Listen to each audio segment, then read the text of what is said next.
નમસ્કાર મિત્રો, અમારી યુટ્યુબ ચેનલમાં તમારું હાર્દિક સ્વાગત છે. મિત્રો, અત્યારે એસએસસી એમટીએસમાં જાહેરાત પડેલી છે, જેની અંદર તમારે ફોર્મ કેવી રીતના ફિલઅપ કરવું એ તમે આ વિડીયોના માધ્યમ દ્વારા જોઈ શકશો. તો મિત્રો, સૌપ્રથમ તમે marugujarat.in કરીને વેબસાઇટ ઓપન કરશો તો એની અંદર તમને મિત્રો જોવા મળશે કે SSC MTS recruitment 2024 notification PDF dates apply online. હવે આની અંદર મિત્રો વધારે માહિતી જોઈએ તો સ્ટાફ સિલેક્શન કમિશનરની અંદર જે મલ્ટીટાસ્કિંગની અંદર કુલ કેટલી જગ્યાઓ છે અને ફોર્મ કેવી રીતના ભરવું એ તમે અહીંયા જોઈ શકો છો. અને આ માટે ઓલ ઓવર ઇન્ડિયામાં જોબ લોકેશન રહેશે અને આ ફોર્મ ભરવાની છેલ્લી તારીખ 31/7/2024 છે અને આ ફોર્મ ભરવાની તારીખ શરૂ થઈ ચૂકી છે.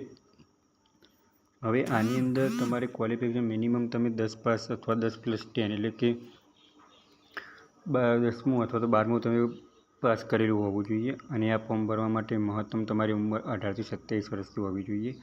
હવે જે મિત્રો general category, OBC category, EWS કેટેગરીમાં આવે છે તેવા લોકો માટે 100 રૂપિયા ફી છે અને જે લોકો એસસી કેટેગરી, એસટી કેટેગરી અને હેન્ડીકેપ છે તેવા લોકો માટે કોઈ જ ફી નથી. હવે આ માટે તમારે કેવી રીતના સિલેક્શન થશે તો તમારે સૌપ્રથમ કોમ્પ્યુટર બેઝ એક્ઝામ આવશે, ત્યારબાદ તમારે ફિઝિકલ આવશે, ડોક્યુમેન્ટ વેરિફિકેશન આવશે. હવે આની અંદર સિલેબસ શું આવશે તો તમે અહીંયા જોઈ શકો છો કે સિલેબસની અંદર તમારા નંબરિક અને મેથેમેટિક એબિલિટી 20 થી 60 માર્ક્સનું આવશે, રિઝનિંગ પણ 20 થી 60 માર્ક્સનું આવશે. પેપર 2ની અંદર જનરલ 25 થી 75 માર્ક્સનું આવશે અને ઇંગ્લિશ નંબર 25 થી 75 માર્ક્સનું આવશે. હવે ફિઝિકલ ટેસ્ટની અંદર તમારે હાઇટ એટલે કે 157.5 સેન્ટીમીટર હોવી જોઈએ અને ચેસ્ટની સાઇઝ એટલે કે છાતીનો ભાગ 76 સેન્ટીમીટર હોવો જોઈએ. હવે આની અંદર તમારે ફોર્મ કેવી રીતના ભરવું એ તમે અહીંયા જોઈ શકશો.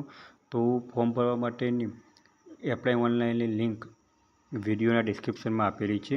અહીંયા પણ તમે જોઈ શકો છો. અહીંયા એપ્લાય ઓનલાઈન પર ક્લિક કરશો તો આ રીતના એક વેબ પેજ ઓપન થશે.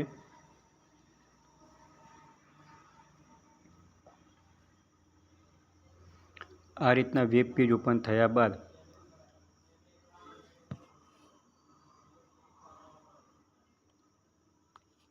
અહીંયા લોગિન ઓર રજિસ્ટર ઉપર તમારે ક્લિક આપવાનું રહેશે. તો જેની અંદર તમારે સૌપ્રથમ રજિસ્ટર કરવું પડશે. તો તમે રજિસ્ટર નાવ કરશો તો આ રીતના એક પેજ ઓપન થશે. તો જેની અંદર પર્સનલ ડિટેલ, તમારું પાસવર્ડ ક્રિએશન કરવું પડે, એડ્રેસની ડિટેલ લખવી પડશે અને નીચે તમારે કન્ટિન્યુ આપવાનું રહેશે.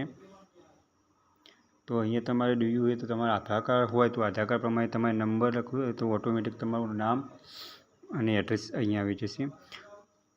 જે ફોર્મની અંદર લાલ ડોટ કરેલા છે તમારે ફરજિયાતપણે તમારું ભરવાનું રહેશે. આ રજિસ્ટ્રેશન થયા બાદ તમારે મોબાઈલની અંદર યુઝર આઈડી અને પાસવર્ડ આવશે જે તમારે નાખીને તમારે લોગિન આઈડી કરવાનું રહેશે. તો મિત્રો, જે મિત્રોએ 10 પાસ કરેલું છે અથવા 12 પાસ કરેલું છે તેવા મિત્રોને આ વિડીયો આગળ શેર કરો અને રોજ અવનવા વિડીયો જોવા માટે અમારી યુટ્યુબ ચેનલને સબસ્ક્રાઈબ કરતા રહો. જો મિત્રો તમને આ વિડીયો ગમ્યો હોય તો લાઈક કરજો, શેર કરજો અને સબસ્ક્રાઈબ કરજો. Thanks for watching the video.